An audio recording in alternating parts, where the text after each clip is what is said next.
Gustavo Carriconde, do Resumo Cast, me ligou e disse que queria fazer um programa, né, um episódio com o meu livro Administração 3.0. Nós fizemos, foi um sucesso danado, muita gente me procurou. E a primeira coisa que eu falei, que ele colocou, não foi a primeira coisa que eu disse, mas foi a primeira coisa que ele colocou, a primeira frase que ele abre ali com uma espécie de abertura, né?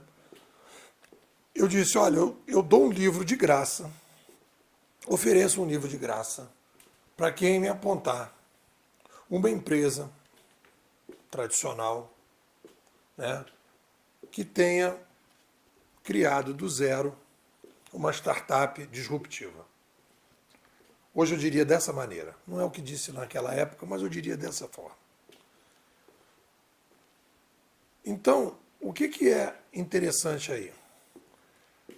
Todas as empresas novas que surgiram no mundo digital estão na linha do Peter Thiel, que foi do 0 a 1. Aí você pode dizer, não, mas a Magazine Luiza, por exemplo, está se esforçando para imitar a Amazon. Isso, segundo Peter Thiel, não é 0 a 1, é 1 a 1. Você vê algo e você vai lá e imita aquele algo. E mesmo assim, não com a mesma eficiência.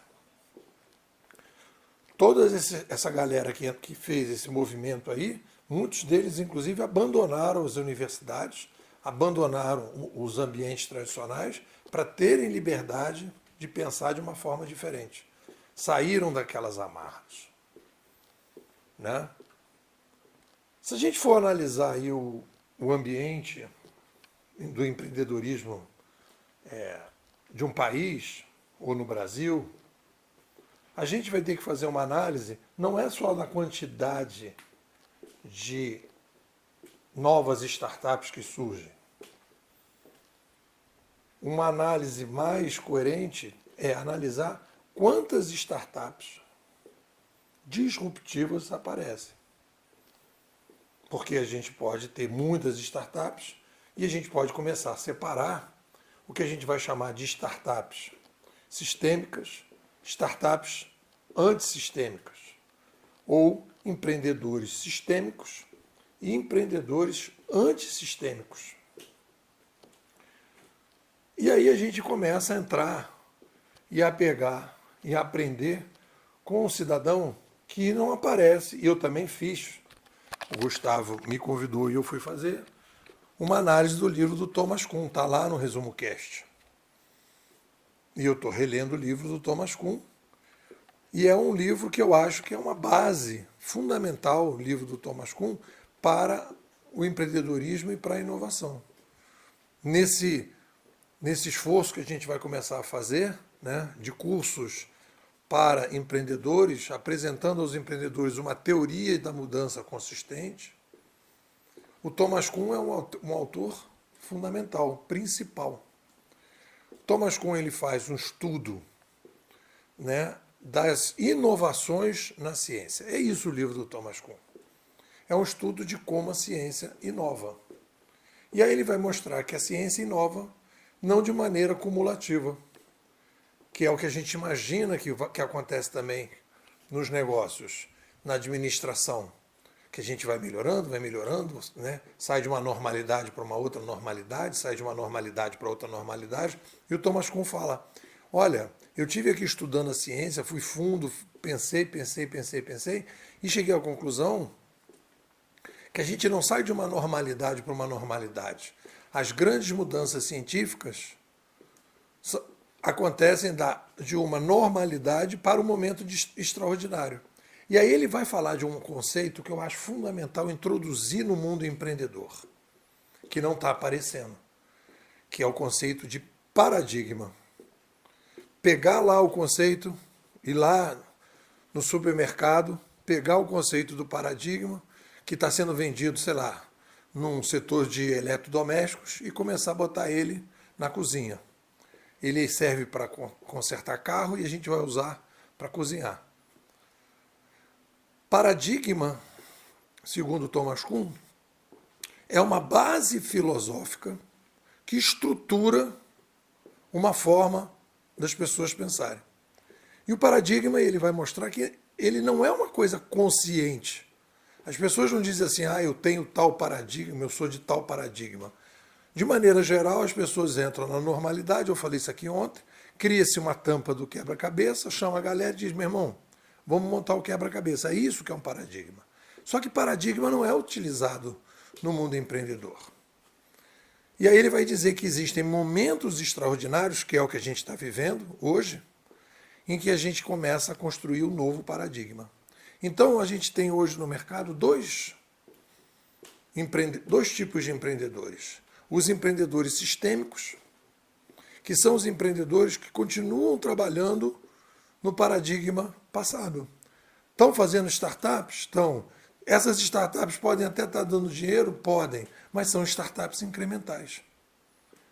Elas não estão entrando no ambiente, elas não estão promovendo na sociedade, e é isso que é interessante, mudanças na sociedade disruptivas, resolvendo problemas da sociedade que antes eram impossíveis de serem resolvidos. Por exemplo, se a gente pegar educação, né, a capacidade que a gente teria de ter uma educação no Brasil de qualidade na quantidade, ou na quantidade com qualidade. As startups educacionais tentam melhorar o sistema atual, mas não trabalhar num sistema novo. E aí vem, na parte final do artigo, eu digo, olha, o que está acontecendo? Nas ciências sociais, no mundo empreendedor,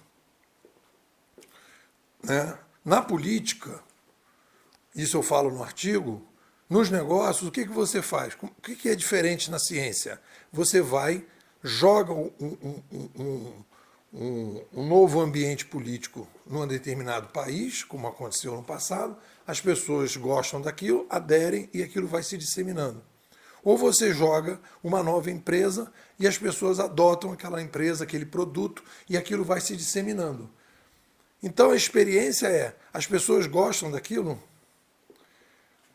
E aí a gente precisa, qual é o problema que a gente tem para aumentar a taxa de disrupção do empreendedorismo brasileiro? A gente precisa que as pessoas tenham teorias mais consistentes, entendam cada vez mais, tornem conscientes o novo paradigma que a gente tem hoje. Um ambiente administrativo em que há uma mudança profunda na forma de comando e controle. E aí, quanto mais o empreendedor tiver isso, mais ele vai disruptar e vice-versa. O que vocês dizem? Pessoal, Bimodais, futurismo para empreendedores. O que é a nossa escola? É uma startup.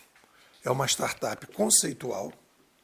E o nosso foco principal é a formação, né, de formadores para o empreendedorismo. Óbvio que o empreendedor se beneficia, mas existe a necessidade da gente dar uma guinada no empreendedorismo brasileiro. O empreendedorismo brasileiro ele é desteorizado. A gente não entende o que é uma revolução de mídia, a gente não entende que uma revolução de mídia vem de um aumento populacional. E a gente não entende que, quando a gente aumenta a população e faz uma revolução de mídia, a gente inicia um novo modelo de comando e controle. E esse novo modelo de comando e controle abre espaço para novas organizações que vão promover a descentralização, a reintermediação. Antigos intermediadores vão perder espaço para novos intermediadores. Então, o que acontece? O empreendedor brasileiro não tem nas mãos uma teoria consistente da mudança. E sem uma teoria consistente da mudança, o que ele vai fazer? Ele vai criar startups muito mais incrementais do que disruptivas, muito mais locais do que globais, porque a gente tem aí demandas parecidas com o Brasil, na China, na Índia, na Rússia, em outros países que cresceram que nem o Brasil, em que você, resolvendo o problema do Brasil, você pode exportar isso. Então existe aí uma visão que as pessoas têm que ter e elas não estão tendo. A gente está entrando no nosso 4º ano, na nossa 7ª imersão, e eu te convido para fazer parte. Me manda um zap, 21 99 608 6422. Vou repetir, 21 99 608 6422. Nepô, quero sair de Matrix. Quero ser